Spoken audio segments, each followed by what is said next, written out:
pessoal, sejam muito bem-vindos a mais um episódio do Conversa de Alto Nível, o podcast onde exploramos inovação, tecnologia e negócios, sempre em companhia de grandes líderes do mercado. No episódio de hoje, vamos abordar um dos desafios mais complexos da adoção da inteligência artificial nas empresas, a cultura organizacional. Apesar do avanço exponencial da tecnologia, muitas organizações ainda encontram barreiras internas para integrar a IA de forma eficaz. E no centro desse desafio não está a tecnologia em si, mas sim as pessoas. Para uma conversa de alto nível sobre esse tema, tenho o prazer de receber o Renato Ferreira, advogado, investidor e empreendedor, cofundador da Agir Ventures, que é um dos principais fundos de saúde digital do Brasil, e atualmente CEO da Pareto, empresa líder em inteligência artificial generativa. Renato, seja muito bem-vindo ao Conversa de Alto Nível. É um prazer ter você aqui. Olá, tudo bem, pessoal? Tudo bom, Jéssica? Tudo bem. Prazer é meu, obrigado pelo convite aí, venho acompanhando já à distância o podcast, agora estou vendo as iniciativas de trazer gente para conversar. Eu particularmente gosto bastante desse formato, né? Quando você começa a ter o bate-bola, acho que desenvolve bem, então Sim. prazer poder explorar um pouquinho e a ideia aqui é a gente, como você falou, poder abrir um pouco a cozinha mesmo, né? Comentar um pouco dos cases que a gente tem feito no dia a dia, né? Com as empresas, o que dá certo, o que não dá, né? Então, tratar um pouquinho desse tema, né, da implementação, realmente da adoção de IA, né, e o papel dos líderes nisso, porque a gente, parece que não, mas ainda estamos no comecinho desse tema e tem muita coisa que o pessoal ainda acaba se confundindo. Com certeza, com certeza. Renato, vamos falar sobre um dos principais desafios, né, que é essa questão da cultura organizacional, né? A IA tem sido um dos principais motores de transformação dos negócios nos últimos anos. Só que muitas empresas ainda enfrentam dificuldades para integrá-las de forma eficaz. E, curiosamente, um dos maiores obstáculos não tem sido a própria tecnologia, né, mas as pessoas. Uma pesquisa recente do Datamakers revelou que 62% dos CEOs consideram barreiras culturais internas como o principal entrave para a adoção da IA. Isso acontece porque, em muitos casos, os colaboradores temem que a tecnologia substitua seus empregos ou simplesmente não confiam em modelos de decisão automatizados. Diante desse cenário, como que as empresas podem superar a resistência interna e criar uma cultura que abrace e potencialize a IA? Isso que você falou é verdade, assim, existe de fato essa dificuldade em construir uma cultura, existe um pouco desse receio de alguns profissionais, quando eles que ainda olham para a IA como uma ameaça, digamos assim, Sim. né? Eu acho que tudo parte ali do buy-in da liderança. Acho que a gente nota aqui com muita consistência, né, que quando a gente tem ali a liderança mesmo, top management, os fundadores da empresa, de fato empenhados, né, em transformar a implementação de IA na empresa num projeto mesmo de larga escala, uma coisa, né, duradoura e ali, né, que não tem volta, né, isso faz uma diferença tremenda, porque aí você vê, né, a liderança buscando oferecer soluções, ferramentas, né, como a TES, para os funcionários poderem utilizar, buscarem opções de formação, né, tranquilizarem os funcionários, né, de que, não, olha só, a IA não está aqui para te substituir, né? Então acho que essa é uma das maiores falácias que a gente vê hoje em dia, né? Que como se fosse uma coisa simples assim, vamos trocar ser humano por robô, né? Como se fosse uma coisa fácil assim de acontecer, mas, e mesmo que fosse a vontade, né, da maioria das pessoas, que eu não acredito que seja, Sim. não é tão simples assim, né? Então acho que o primeiro ponto é esse buy-in da liderança de chamar todo mundo, conversar, explicar ali as coisas, né? E tentar fazer com que essa adoção seja precedida ou seja acompanhada de uma etapa de formação realmente ali, né, muito pé no chão, explicando o que é a generativa, explicando onde que a empresa pretende utilizar, né, como que vai se dar esse fluxo de implementação, fazer com que as pessoas tenham realmente contato com isso, né, e a coisa não venha ali, sabe, meio que do dia para a noite, sem muito combinado prévio, né? Então, eu acho que essa é uma forma da gente driblar, né? Driblar não, no bom sentido, né? Contornar ali essa possível objeção, esse possível receio que pode acontecer dos funcionários, né? Então, acho que é por aí que a gente vê a coisa dar certo. Por outro lado, quando a gente tem ali a empresa que simplesmente deixa, digamos, cada um por si, cada um contrata ou cada um usa uma ferramenta gratuita, né, para usar no seu próprio dia a dia, né? não existe nada oferecido em termos de formação, mais essa parte educativa, Sim. aí geralmente a coisa não flui tão bem, gera realmente uma certa insegurança, fica ali aquela rádio corredor, né? Então eu acho que precisa ser, de uma certa forma, né, top-down, mas é um top-down no sentido de explicar, de acalmar, de tranquilizar, né? Então é como a gente vê ali funcionar ali no dia a dia. Não, com certeza. Mas até quando tem a aceitação da IA, também tem um outro grande desafio que acaba sendo a falta de conhecimento técnico dentro das empresas, né? Aceitar a IA não significa necessariamente saber como utilizá-la. Muitas empresas reconhecem o potencial da tecnologia, mas esbarram em um problema fundamental, que não possuem profissionais qualificados para desenvolver, integrar e otimizar essas soluções, né? Teve um estudo recente que mostrou que 31% das empresas não conseguem avançar em IA simplesmente porque suas equipes não têm conhecimento técnico suficiente. Então, isso é um gargalo crítico, especialmente em um cenário onde a inovação exige velocidade e precisão. O que você vê que é o caminho mais eficaz para preencher essa lacuna, assim? A melhor abordagem estaria mais em contratação de especialistas ou no investimento em capacitação interna? Tem algum modelo que você considera ideal para aplicar dentro da empresa ou depende muito da maturidade digital de cada uma delas?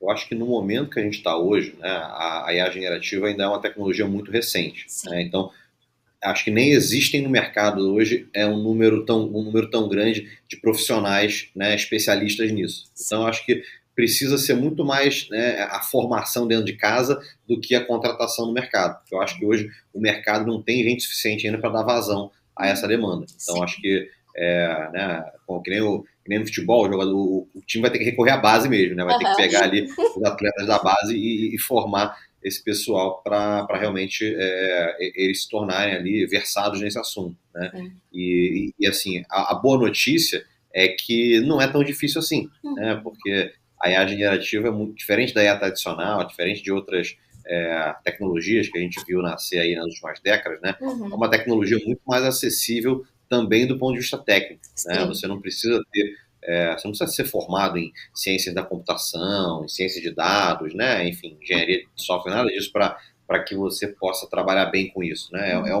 Exige sim um conhecimento, exige sim ali um estudo, mas é algo que num prazo muito menor, questão de meses ali, poucos meses, você consegue ter profissionais bem formados e totalmente funcionais, né? Então, entender os fundamentos da IA, conhecer um pouco mais de engenharia de prompt, bem ou mal saber mexer ali com algumas ferramentas de automação para construir esses fluxos ali dos agentes, né?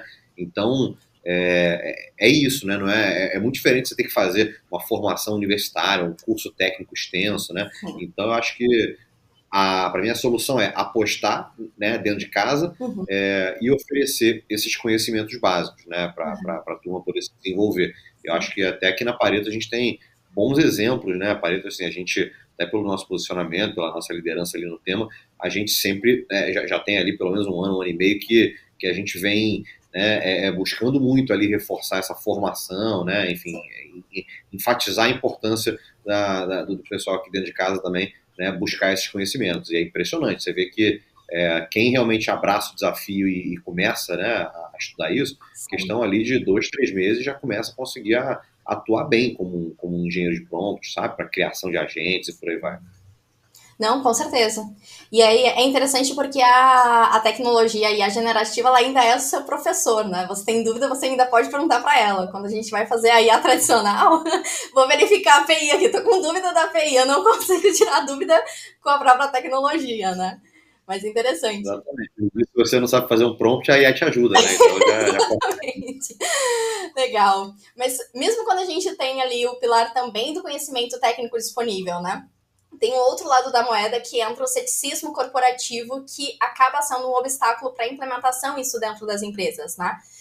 Muitos executivos estão reconhecendo o potencial da IA, mas questionam se a tecnologia realmente entrega os resultados prometidos, né? E esse dilema acaba criando um paradoxo.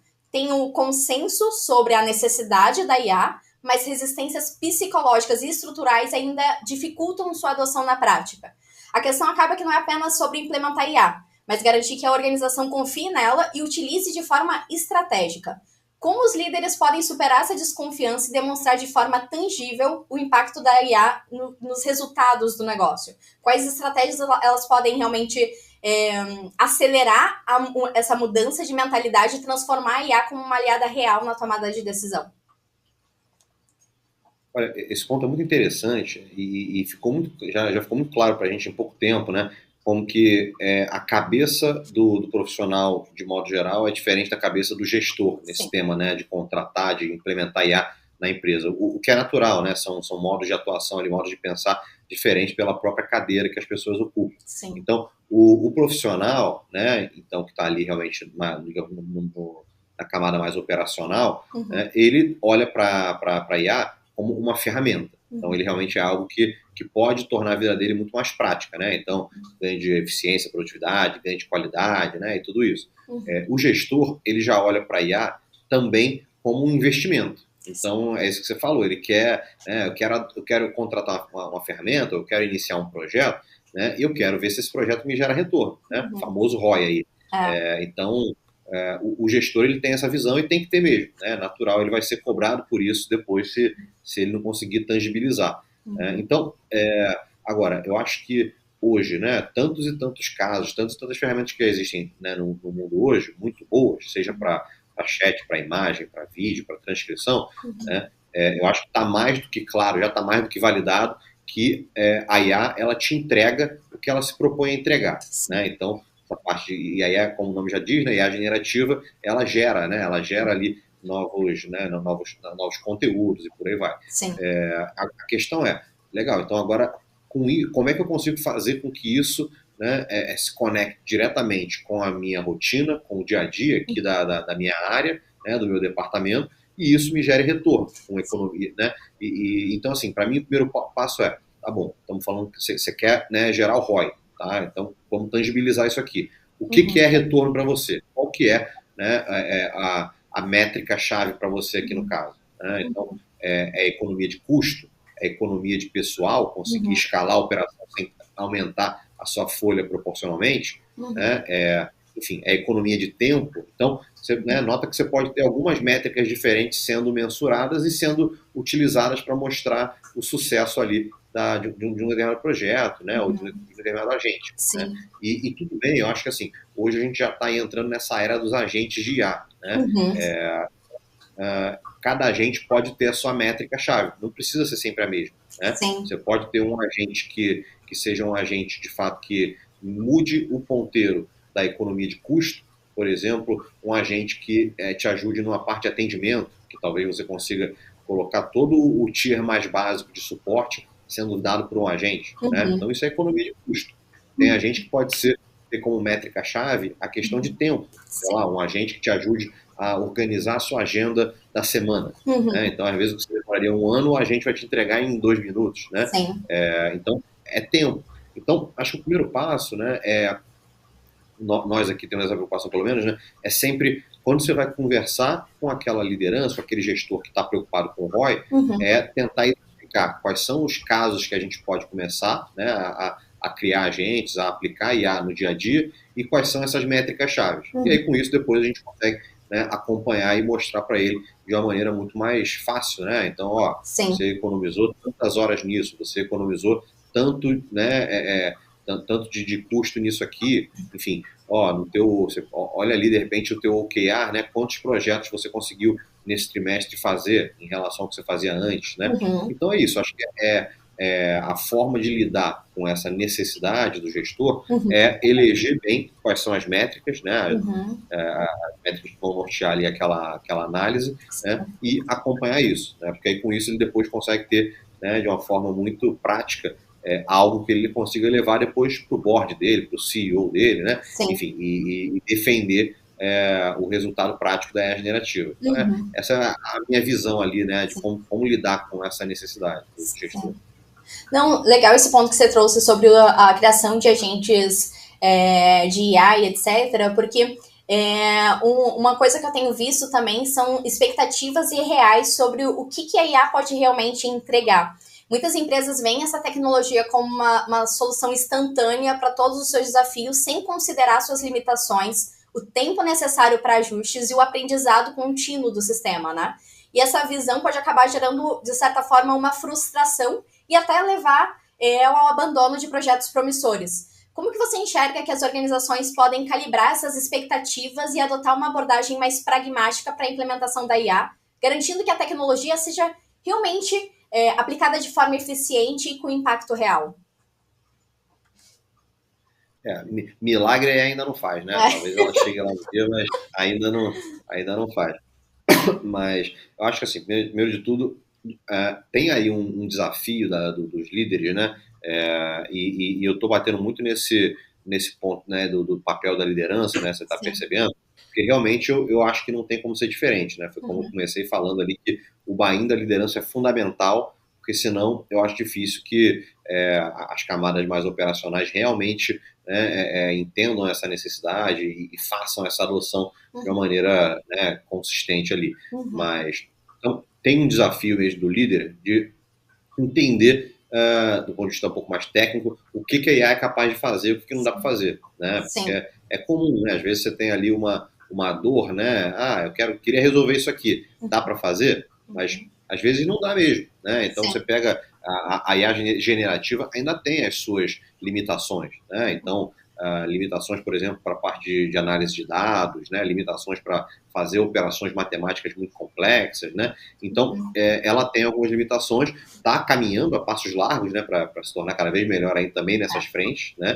E o legal de você ter diferentes modelos, né? E usar, de repente, diferentes modelos no seu dia a dia, como é o que a gente sempre, né, sugere muito com a tese, né? Que é esse grande hub de IAs, né? O legal é que você consegue extrair o melhor de cada modelo. Tem modelo que é melhor para uma coisa e pior para outra, né? Mas tem limitação. Então, eu estava conversando há pouco tempo, né?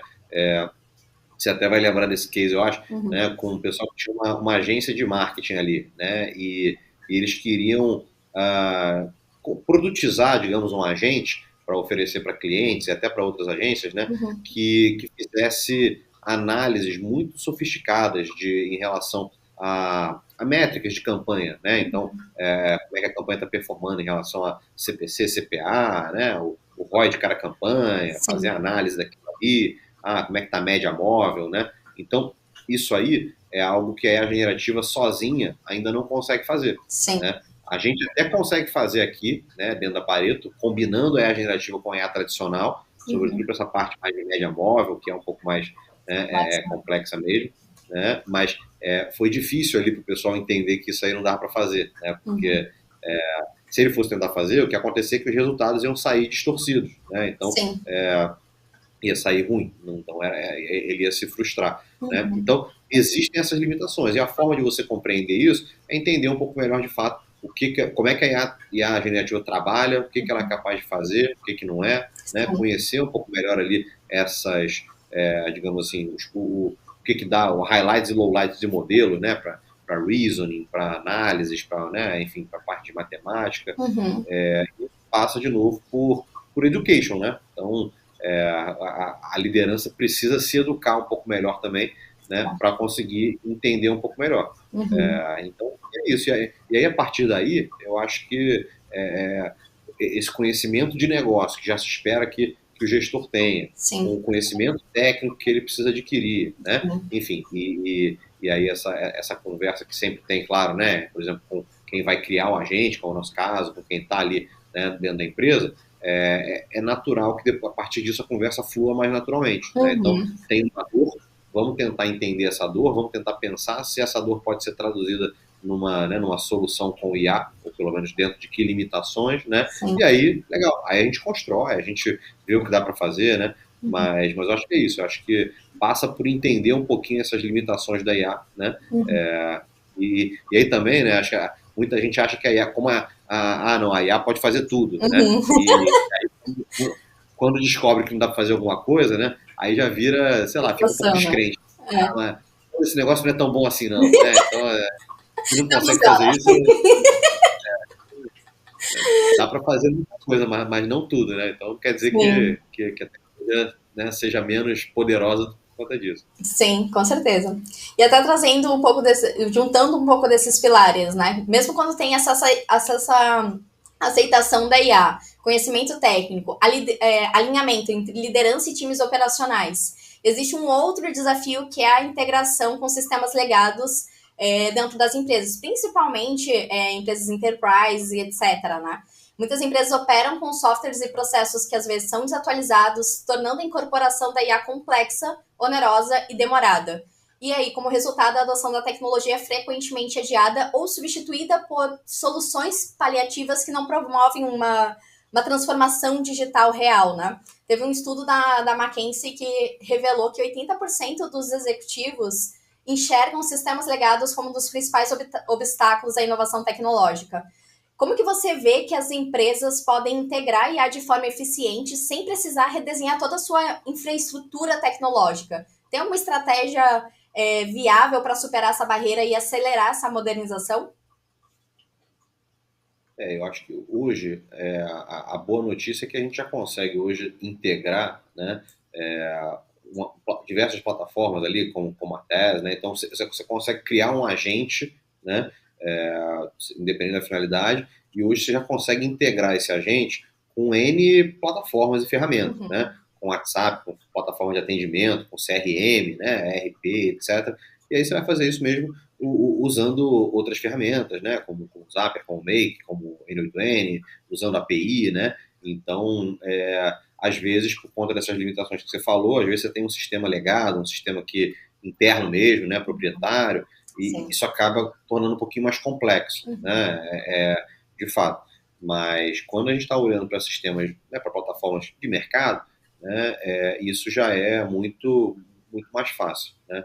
Então, eu acho que quanto mais, talvez, complexo, quanto mais antigo for ali esse sistema, né, ou então sistemas proprietários, às vezes, que têm as suas particularidades, né, maior pode ser o desafio. Não é que seja insuperável, mas maior vai ser o desafio, né? Mas a gente tem também como fazer alguns contornos disso, né? Então, por exemplo, você pode, né? Então, vou pegar até um caso aqui de um cliente que nós tínhamos também. Esse cliente tinha um ERP, que era um sistema proprietário dele também, né? Tinha uma base histórica lá de milhares de clientes e uma base muito pobre em termos de dados. E aí a gente foi, né? Fez um case com eles ali para enriquecer essa base de dados, né? Colocando ali mais informações dos clientes. Depois a gente fez ali toda a parte de segmentação desses clientes, então qual que é o setor, subsetor, né, para que ele depois pudesse fazer análises e capturar insights ali, até para tomar as decisões de estratégia mesmo, de crescimento e tudo mais, em cima dessa base, né, histórica dele.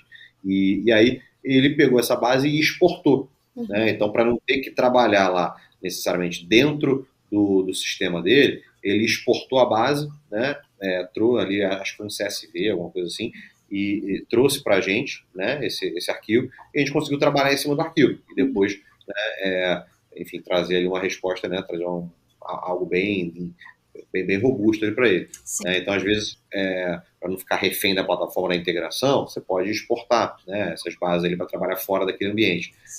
E um outro ponto também é que, ainda mais no Brasil, né, o brasileiro é muito conectado com o WhatsApp, né? Então, hoje em dia você consegue também ter esse output, essa interface com o cliente final, muitas vezes sendo feita no próprio WhatsApp. Então, pode ser também um bom substitutivo, né, para não ficar trabalhando no seu ambiente ali de plataforma, né?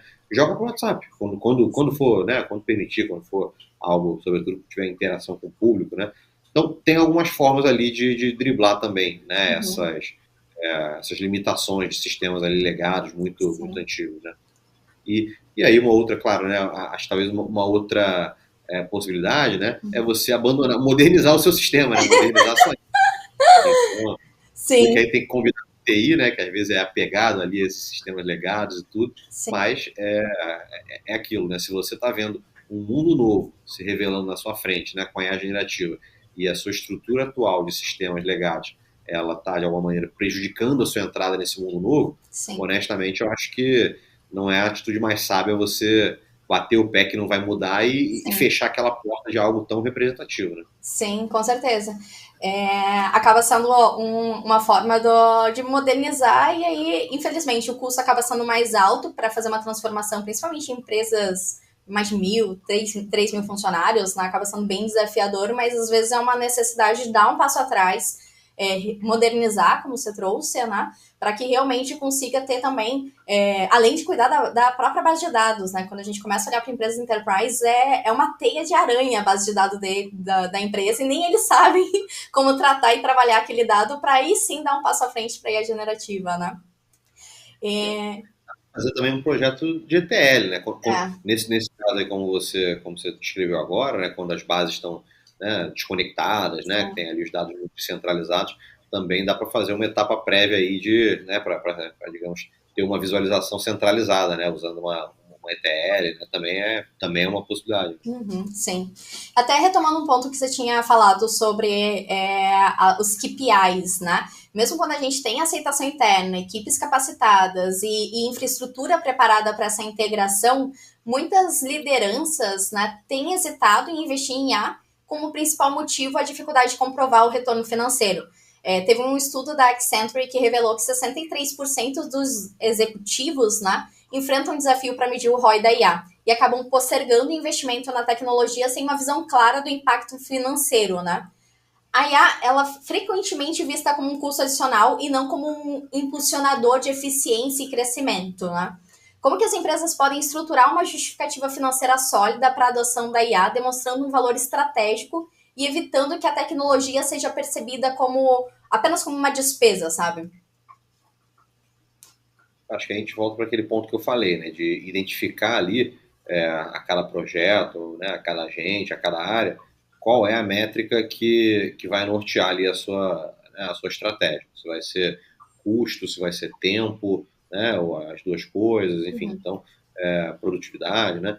Então, não é difícil, né? Você pegando ali, a gente vê ali o cases, né? Então, assim, você pega, vou trazer alguns cases, né, só para ilustrar como não é difícil você eleger uma métrica de ouro ali e trazer aquilo ali para, né, e tentar tangibilizar, transformar aquilo em números para defender. Tá? Então, eu falei aqui desse caso agora, de um cliente nosso, né, com aquela base de dados ali histórica, que era pobre, etc. Né?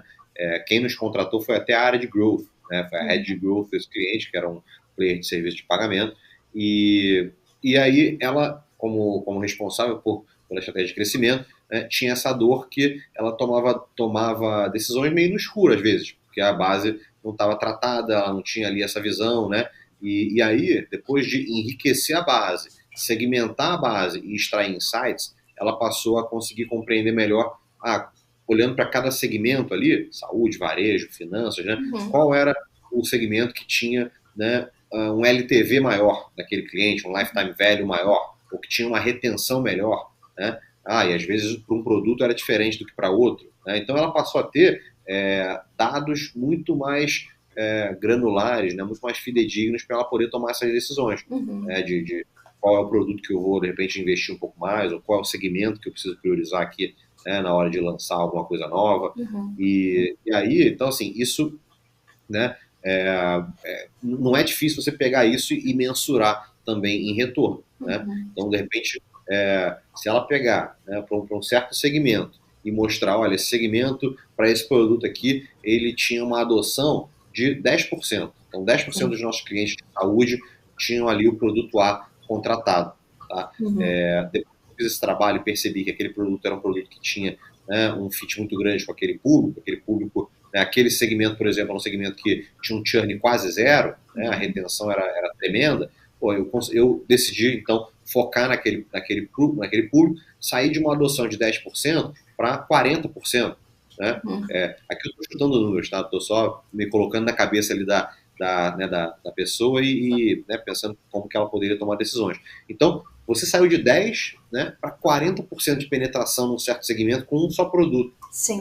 E por quê? Porque você, com IA generativa, montou um case que te permitiu ter essa visibilidade maior. Né? Então, assim, esse é um exemplo. Outro exemplo, a gente também ali com um cliente, tem um cliente enterprise ali nosso também, a gente montou toda uma estrutura para criação e para subir campanhas em massa daquele cliente para as plataformas de anúncio. Então, assim, você tinha ali a cada estação, né, Então era um cliente ali de cosméticos e tal. Então a cada estação tinha ali várias campanhas sendo lançadas para diversos produtos que esse cliente tem, né? Protetor solar, skincare e não sei o quê. E aí, assim, é um grande trabalho, né? Você pegar todos aqueles anúncios, todos aqueles assets dos anúncios, né? E fazer ali o upload, né? Tudo isso, conferir a segmentação, ver se toda aquela parte de configuração das campanhas foi bem feita, né? Então, a gente conseguiu criar uma estrutura para fazer isso de maneira automatizada e em massa. Sim. Então, o trabalho que demorava, às vezes, dias para ser feito, né? Esse trabalho de não necessariamente o criativo, mas realmente subir essas campanhas e depois verificar se todas as regras ali tinham sido bem configuradas, passou a ser feito ali em questão de horas, né? Então, olha quanto tempo destravado, né? Então, eu acho que o papel ali do gestor nesse caso, né, é realmente olhar para esses principais cases e definir ali essas métricas, né, e levar para o reporte dele. Sim. Né? Então, quanto de tempo economizado, quanto de dinheiro pode ter sido gerado ou pode ter sido também economizado, né? Então, para mim é isso, é olhar para aquele caso, né, fazer quase que um estudo de caso, né, para os principais agentes, né? Claro que você não precisa fazer isso para todos, porque se estiver criando muita gente vai ser muita coisa, né? Sim. Mas pelo menos aqueles mais emblemáticos, né? E você mostra com isso já para o seu management, né, para o seu board, o impacto que aquilo pode ter. Acho que esse é o caminho, digamos, destrinchar alguns casos para ficar claro para as pessoas o quanto que dá para fazer. Depois de ficar claro, eu acho que essa, né, digamos, a guarda baixa, e aí você não precisa mais desse negócio de que, para cada uso que eu for dar para IA, vamos medir o ROI daquilo ali, né? Sim. Então, é uma coisa que já vira premissa, né? Sim. As pessoas já se convenceram. Até parando para pensar aqui, pode ser que, eu acho que talvez nesse novo momento que a gente está vivendo agora, a mentalidade do líder executivo talvez tenha que passar por uma reformulação, né? Eu acho que muitas vezes, principalmente em empresas mais enterprise que batem muito na tecla do ROI, o ROI, o ROI, só que às vezes a métrica principal, o ROI ele vai vir, mas como consequência, não como um KPI principal para desenvolvimento daquele projeto, né? Porque quando a gente consegue otimizar toda uma operação, é natural que os custos sejam reduzidos, a otimização daquele ambiente seja feito e, como consequência, o ROI aparece, né? Acho que mudar a mentalidade ajudaria os gestores a conseguirem avançar e tirarem do papel esses projetos, né? Primeiro vem o investimento, né? Sim. O investimento na formação, investimento na adoção da ferramenta, no bom uso da ferramenta, na identificação de casos de uso para você implementar, e aí depois, naturalmente, vem esse retorno, né? Então é um retorno ali, e nem é um retorno de longo prazo, não. É um retorno que ali, até no curto prazo, você consegue já ter algumas belas quick wins ali para mostrar dentro de casa também. Sim, não, legal. E aí, até trazendo sobre essas grandes promessas que a IA vem aparecendo, tem sido em essa capacidade em conseguir escalar operações de forma exponencial também, né? Só que muitas empresas acabam subestimando os desafios envolvidos na manutenção e evolução da solução à medida que o negócio cresce. Tem um estudo da Gartner que apontou que 53% dos projetos da IA falham ao tentar escalar porque as empresas não preveem os desafios operacionais e de manutenção. Isso leva a uma questão importante, assim, porque quais são os principais obstáculos para a escalabilidade da IA dentro das organizações, né? Como que os executivos poderiam, tendo uma visão de longo prazo, né, antecipar esses desafios e garantir que a IA continue gerando valor à medida que o negócio se expande? Aí, para mim, é implementação em escala mesmo, né? Acho que quanto mais gente você tem na sua empresa apta a trabalhar com aquilo, né, apta a usar bem, maior acho que é a sua probabilidade de você conseguir, de fato, implementar em larga escala e pegar, às vezes, um projeto que começou pequeno, né, para construir um case e realmente, enfim, aumentá-lo, né, expandir aquele projeto dentro da empresa. Sim. Então, eu acho que passa por isso mesmo, né? Então, você estava falando das pesquisas, né? Tem uma pesquisa que outro dia eu tive contato da BCG, que eu fiquei até impressionado, fiquei triste, né? Impressionado de ver que o Brasil, assim, a BCG ela fez uma pesquisa no mundo inteiro de percentual de empresas do mercado que já tem pelo menos um quarto da sua força de trabalho formada para usar, para trabalhar com IA. Aham. Né? E o Brasil ele está lá embaixo. Então o Brasil hoje tem 20% só das empresas nesse, né, nesse estado já, com pelo menos um quarto, né? Nem a força de trabalho inteira não, né? O headcount todo não, é só 25% dos seus funcionários aptos a usar e trabalhar bem com IA generativa. Então, só 20% das empresas do Brasil, segundo esse levantamento, Aham. tem essa capacidade. Né? A média global hoje é de quase 30%. Aham. E aí países como Japão, Singapura, que aí já está em mais de 40%. Né? Então, eu acho que isso talvez seja um bom fator aí de explicação para esses desafios ali de escala que você estava falando. Né? Como Sim. qualquer coisa, né, no mundo empresarial, você só escala se tiver gente suficiente, né, com capacidade de implementar, de conduzir aqueles projetos, né? Porque senão aí realmente eu vou ficar restrito a uma área ou a alguns poucos profissionais, né? Então, novamente, para mim, o Curioso. desafio ele é um desafio de formação mesmo, sabe? Para que as Sim. pessoas consigam usar e consigam pegar ali cases restritos e depois expandi-los dentro da empresa. É um alerta importante pra gente, né? Porque eu vou até pesquisar e dar uma lida nessa pesquisa deles, porque o Brasil, querendo ou não, ele tem polos tecnológicos muito fortes e como assim a gente tá tão atrás na implementação dentro das empresas, né? É chocante, assim. E até trazendo um pouquinho sobre a dependência que algumas empresas acabam tendo em determinados modelos, né?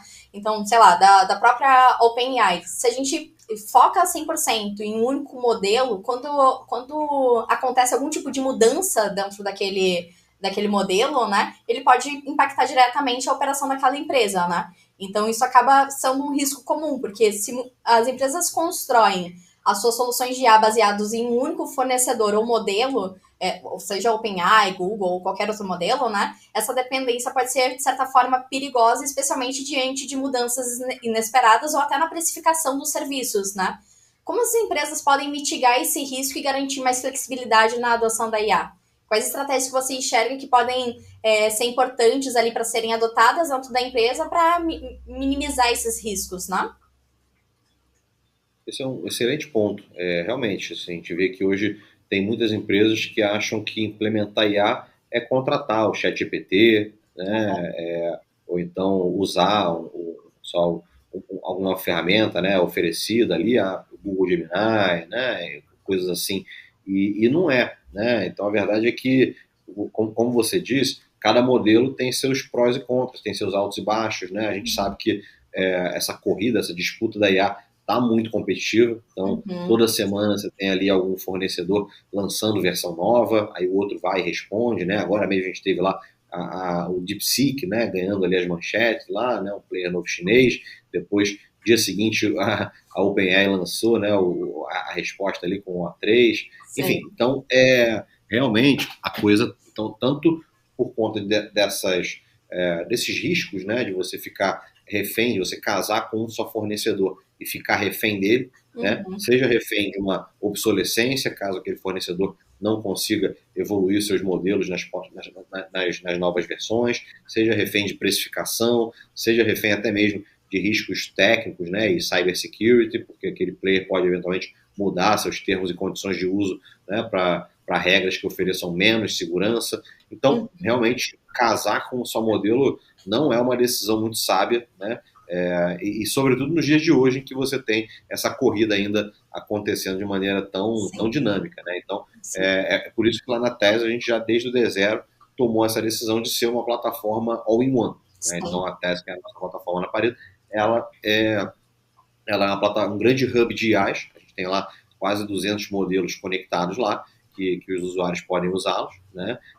Então, todos os principais de texto, por exemplo, estão lá. Né? As principais versões da OpenAI, do ChatGPT, do Google Gemini, do Llama da Meta, o DeepSeek está lá, enfim, então todos os principais estão lá. Então, com isso, você consegue estar sempre usando o que é mais recente, né, de todos os players, né, sem ter esse risco de ficar preso só a um player. Né? Então, acho que é a melhor coisa que você pode fazer mesmo. Né? A melhor coisa que o que o usuário de IA pode fazer mesmo, né? E notem que lá também é não só para chat, porque além dessa questão de você ficar preso a um certo modelo, a verdade também é que cada área, em geral, tem as suas demandas, né? Então, você vai ter áreas que usam mais a parte chat, você vai ter áreas que usam mais uma parte de imagem, de vídeo, talvez, ali o pessoal de marketing, Sim. de design.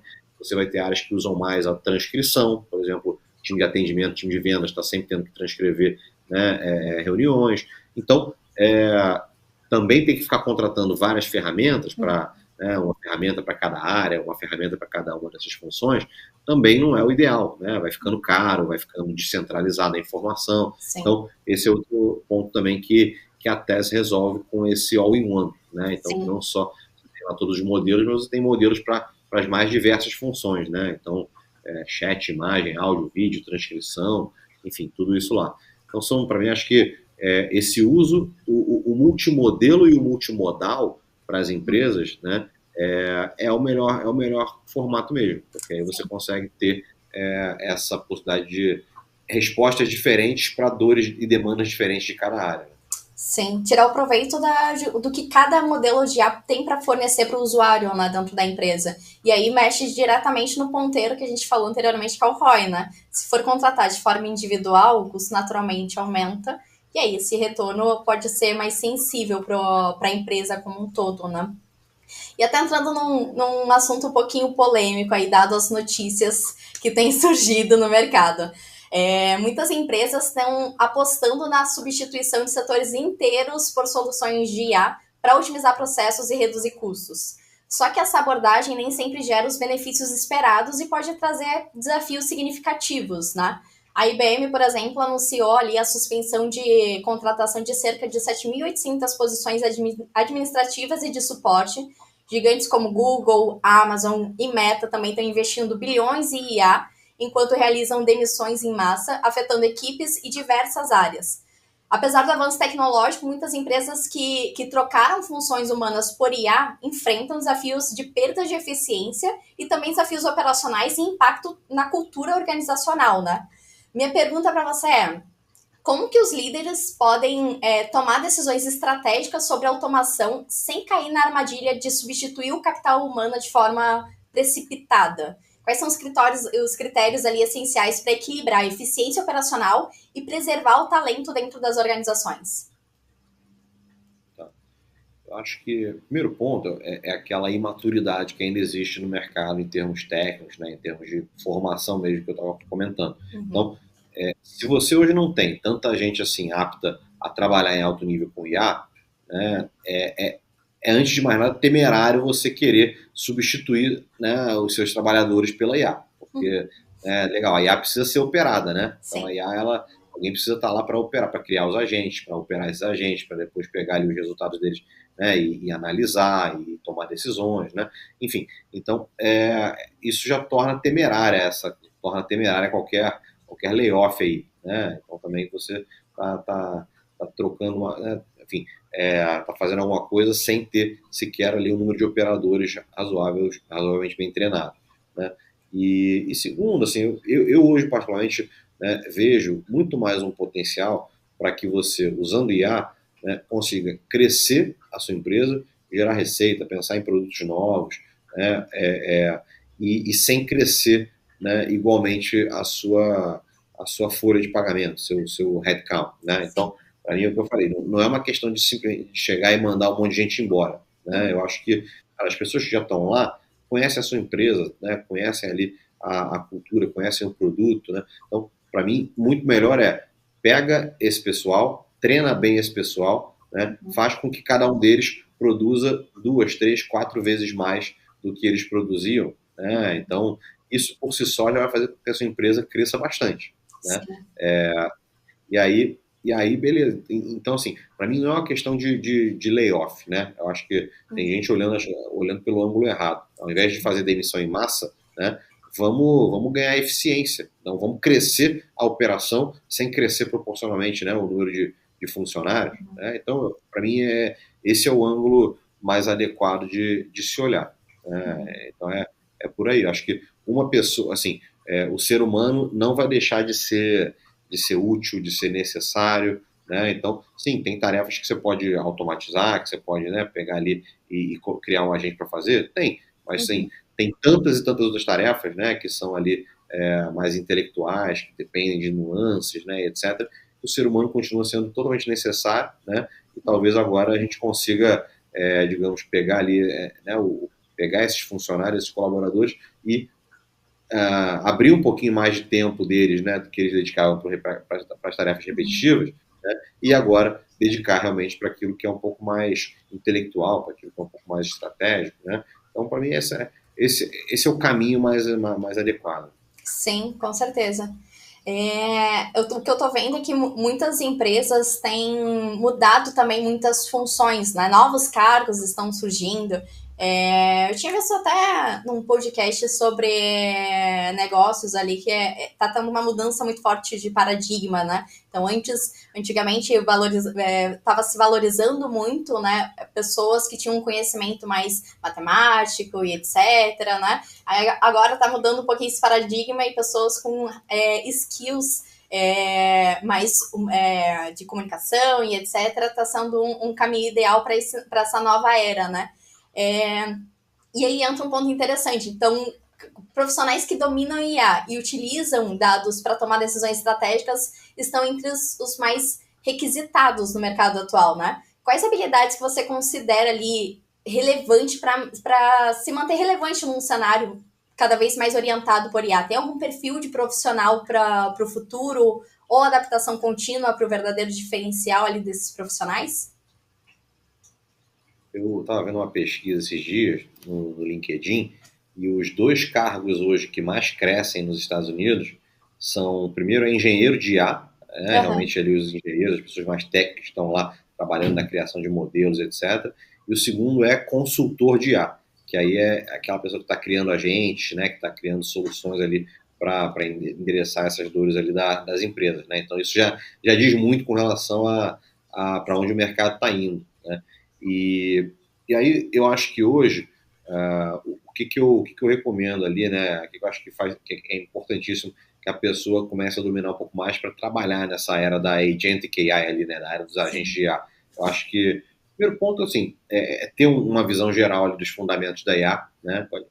Eu já falei, o que é IA generativa, qual a diferença dela para a IA tradicional, né? Essas coisas assim.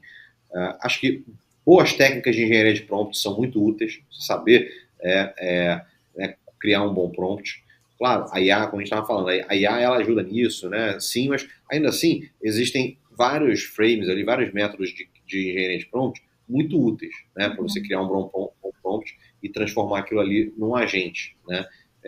E por fim, ter gente no time também boa para essa parte mais de automações, Uhum. porque hoje você consegue não só criar um agente, mas criar, né, fluxos automatizados de agentes que conversam entre si e por aí vai, né? Então essa parte de automações também tem sido uma mão na roda ali para você criar agentes mais avançados, né? Enfim, e às Sim. vezes até programar a execução desses agentes ali para uma vez por hora, uma vez por dia, enfim, uma vez por semana. Então, eu acho que fundamentos de IA, engenharia de prompt, essa parte de automações, né, são, além de uma visão de mercado, né, claro, mercado da IA, para você entender quem é quem, né, eu acho que hoje, dentro desse universo ali, é algo que não dá para deixar de ter. Uhum. Não, com certeza. Até muitas decisões que antes eram exclusivas dos gestores agora podem ser, de certa forma, otimizadas por IA, desde análise de performance até previsões de mercado, né? Só que isso, obviamente, não reduz a importância da liderança. Pelo contrário, empresas que implementam IA com sucesso dependem de líderes capazes de traduzir tecnologia em estratégia e tomar decisões em um nível cada vez mais sofisticado, né? Com a IA assumindo esse papel cada vez maior nas decisões operacionais, quais são as habilidades e competências que se tornam indispensáveis para a liderança do futuro? Acho que é aquela capacidade estratégica, né? Então, se você consegue, eu acho que é o seguinte, primeiro, o que é, digamos assim, como é que funciona a tomada de decisão?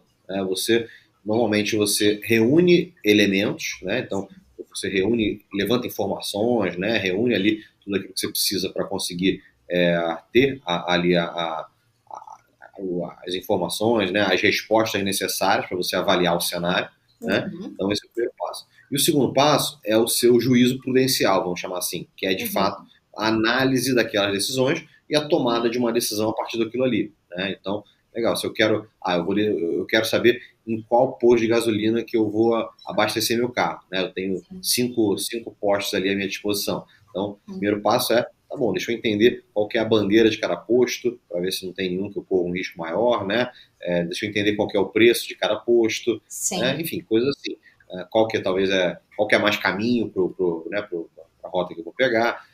E legal, uma vez que então, essa é a parte de reunir informações. Depois eu preciso tomar a decisão. Então tá bom, o que é mais importante para mim? Estar no meu caminho, não ter que fazer nenhum desvio, custo, então eu não importa fazer uma voltinha um pouquinho maior se estiver muito mais barato, né? Então, legal, aí eu tomo a decisão, né? Então, eu acho que com o IA generativo, esse primeiro passo de levantamento de informações, ele fica muito mais facilitado, né? Então, a IA consegue ajudar muito a reunir esses elementos né, quase que num piscar de olhos, né? Agora, o segundo elemento, que é o juízo prudencial, esse a IA não faz. Esse continua sendo, né, essencial do ser humano, né? Porque tem uma série de nuances, né? Claro, você pode pedir para a IA tomar...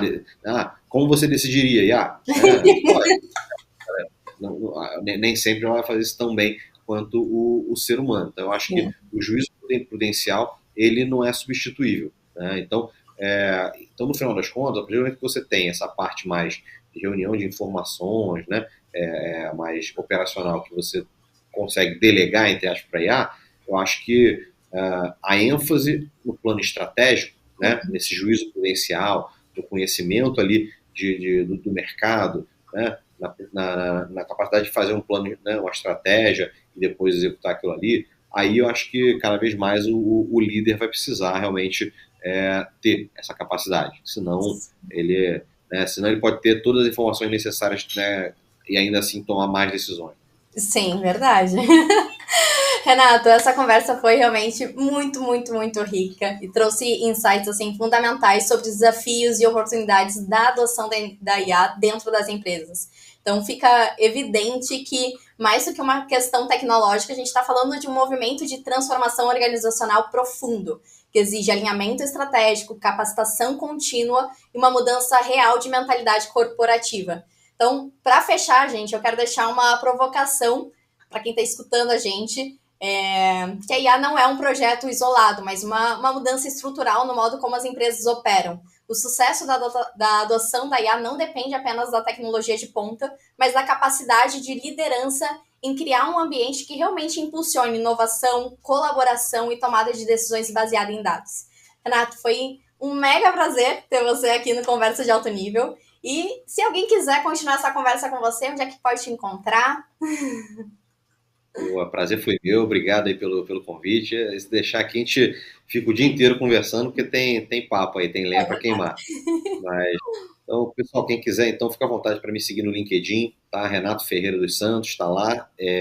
Podem me seguir também no Instagram, né? Então @orenato_ferreira, @orenato_ferreira.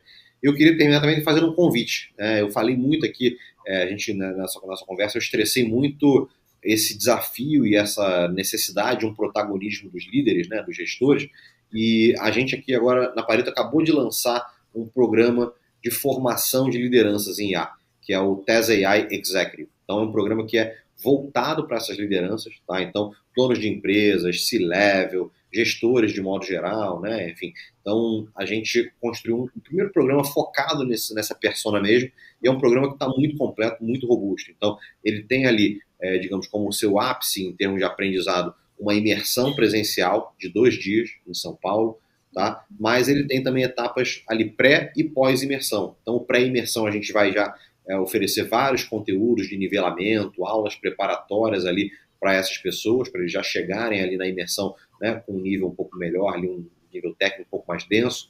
E tem o pós-imersão, que aí é quando a gente ajuda, né, esses executivos a levarem o conhecimento que eles absorveram para dentro das suas empresas. Então, tudo isso que a gente vinha conversando, né, esses desafios ali que eles vivem de implementação, é o que a gente vai ajudar. Então, a gente, depois da imersão, oferece ali 6 meses de acompanhamento com o nosso time, com reuniões periódicas ali, né, para cada executivo, para que um checklist de implementação né, com a nossa metodologia ali, para que esse executivo consiga iniciar realmente esse movimento de implementação de IA nas suas empresas e a gente sendo esse parceiro também dele ao longo da jornada.